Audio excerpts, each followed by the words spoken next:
Buenas noches amigos.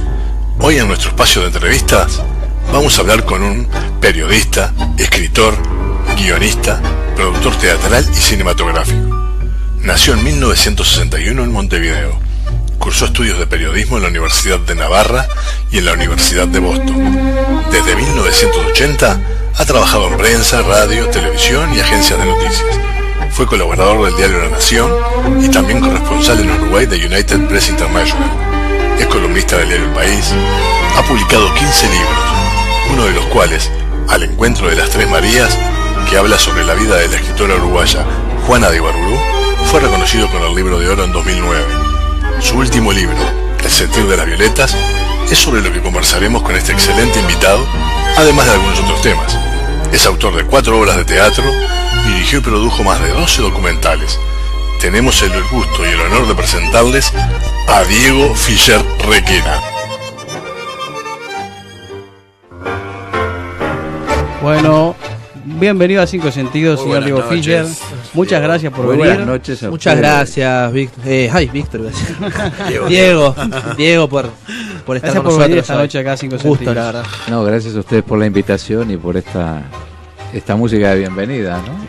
Bueno, sí, justo Una que maravilla. 100 años, ¿no? 100 años de la comparación. Sí, 101. 101, fue el año pasado. Claro, 100 años, 101. 100 más 1.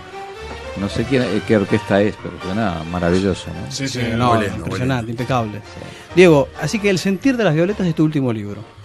Sí, es el libro que salió en noviembre del año pasado. Y bueno, cuenta una historia real. Es, como todos mis libros, basado en una investigación periodística.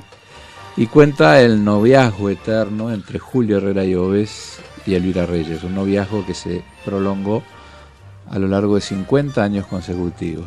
Para que ustedes y todos los que nos están escuchando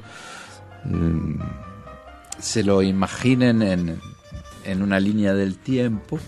Esta historia de amor comenzó en 1862 durante el gobierno de Bernardo Berro y tuvo una primera pausa, por decirlo de alguna manera, en 1912 durante la segunda presidencia de José Valle Ordóñez.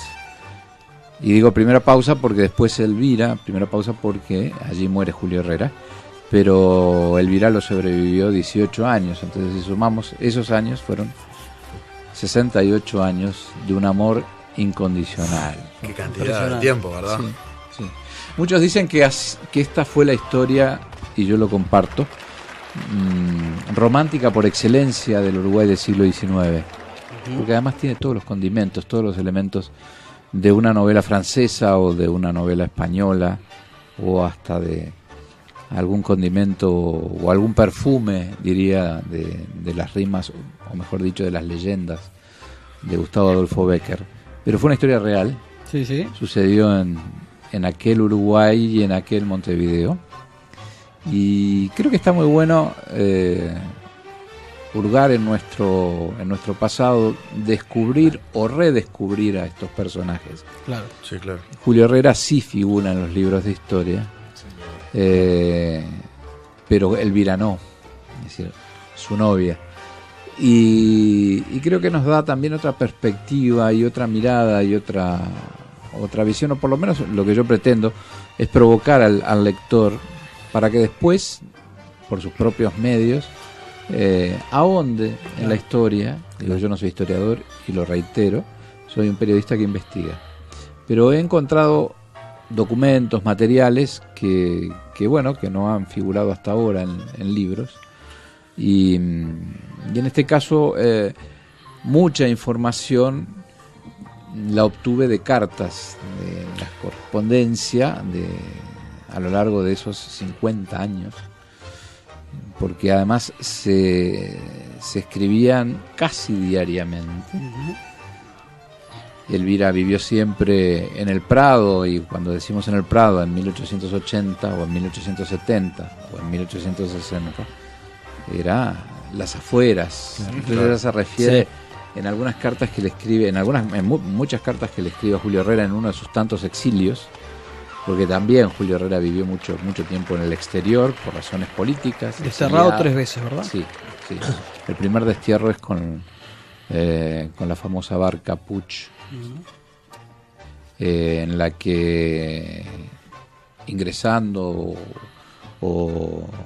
llegando al poder total, quien fue luego el dictador Lorenzo Latorre, siendo ministro de guerra, como se llamaba en aquel entonces, embarca o primero detiene a la intelectualidad de los políticos más brillantes que había en el país, que se llamaban los principistas, que eran blancos y colorados y blancos, que estaban unidos por principios, que era libertad como principio, libertad como medio y libertad como fin.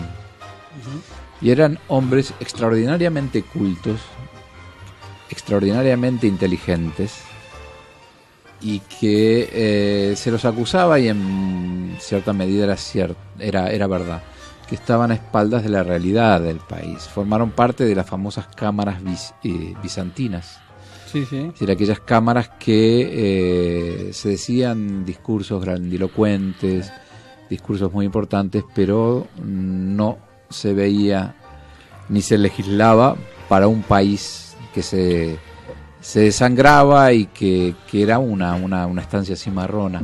Pero también es justo decir que esos hombres, entre los que estaba Julio Herrera Lloves, estaban Agustín de Bedia, Aureliano Rodríguez Larreta, había dos hijos de Venancio Flores, los menos ilustrados eran los dos hijos de Venancio Flores, pero bueno, esa crema de la intelectualidad fue también la que sentó las bases a través de un par de leyes para lo que luego fue la reforma educativa que impulsó José Pedro Varela, ¿no?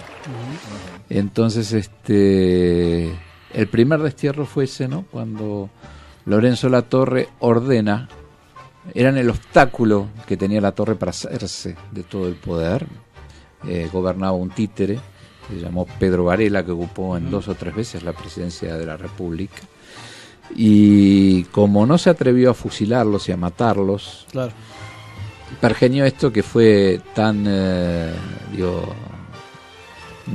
una cosa tan diabólica, que fue embarcar a estos hombres en condiciones infrahumanas en una barca que ya había encallado, la barca Puch, que ya había encallado en Punta del Este, en Maldonado, mejor dicho, en la bahía de Maldonado, que había sido reparado, y era una barca que habitualmente su dueño, el señor Puch, un catalán, y por ahí lo de la barca Puch,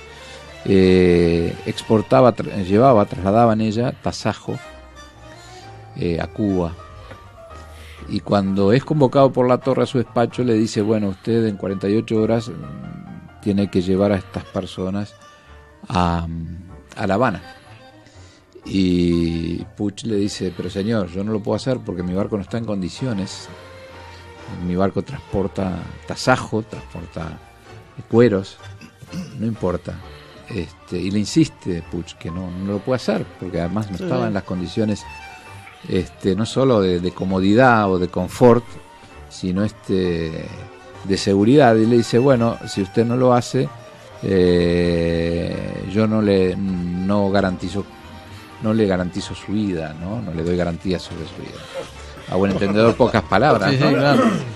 Y bueno, allí se embarcan, y fíjense de qué gente estamos hablando, que entre ellos Julio Herrera, cuando sabe que lo van a buscar y hace preparar su baúl por parte de su mayordomo, le dice: un momentito, primero van a ir abajo porque pesan mucho los libros. Y los libros eran lo que llamó las clarisas, que era la recopilación de los debates de la Asamblea Constituyente de la Revolución Francesa de 1789. Importante. En francés. Impresionante. En francés. Un documento importante. La prueba era la lectura. Claro. La lectura que él se llevaba para esa travesía, que sabía que iba a ser más larga. Y otra figura muy importante que también fue desterrada, que fue Aureliano Rodríguez Larreta, para que la gente tenga una idea, es la línea fundadora. Su hijo Eduardo Rodríguez Larreta es uno de los fundadores del diario El País, y él se